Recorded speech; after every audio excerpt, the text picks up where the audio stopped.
Le troisième blocage concerne la quantité de travail des Français dans leur ensemble, qui reste la plus faible de tous les pays développés. L'OCDE l'a encore confirmé cet été.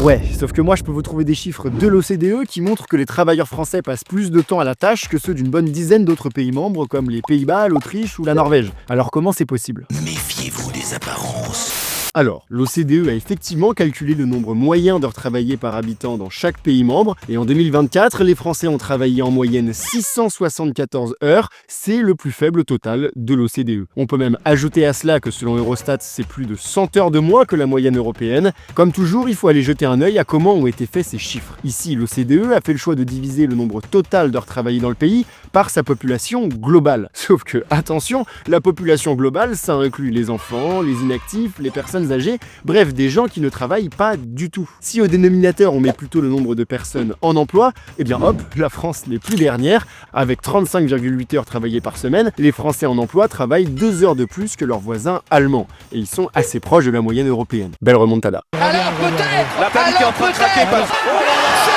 Mais alors, pourquoi le premier indicateur plaçait-il la France aussi bas ? Eh bien parce que la France se caractérise par un nombre élevé de personnes inactives. Pour plusieurs raisons, mais déjà parce qu'en France on fait plus d'enfants qu'ailleurs en Europe, ce qui fait qu'on a davantage de gens qui sont trop jeunes pour travailler, et aussi parce qu'on y vit un peu plus longtemps, ce qui fait qu'on a davantage de personnes trop âgées pour travailler. Mais au-delà des raisons démographiques, il y a aussi des choix politiques. En France, on part un peu plus tôt à la retraite qu'ailleurs en Europe, et il y a aussi un impact de la situation économique, puisque le taux de chômage en France est supérieur à la moyenne européenne. Bref, tout ça cumulé fait que forcément, mettre au dénominateur la population globale, eh ben ça nous fait partir avec un vrai désavantage. C'est comment travailler ?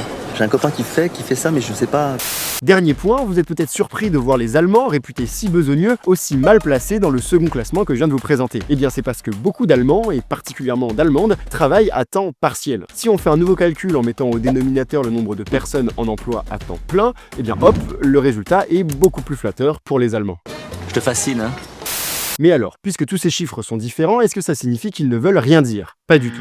En fait, il faut juste savoir lequel regarder en fonction de la question qu'on se pose. Si on s'intéresse à l'intensité d'une semaine de travail en France, eh ben on va plutôt regarder le nombre d'heures travaillées par les personnes en emploi. Si on s'intéresse au financement du système social, eh bien là on va effectivement regarder le nombre d'heures travaillées rapporté au nombre total d'habitants, puisque ce système social est financé par le travail et profite à l'ensemble de la population. Mais bon, dans ce cas-là, il faudrait aussi s'intéresser à la productivité de chaque heure de travail. Bref, c'est pas très sexy, mais ce que j'essaie de vous dire, c'est qu'il faut savoir faire du cas par cas.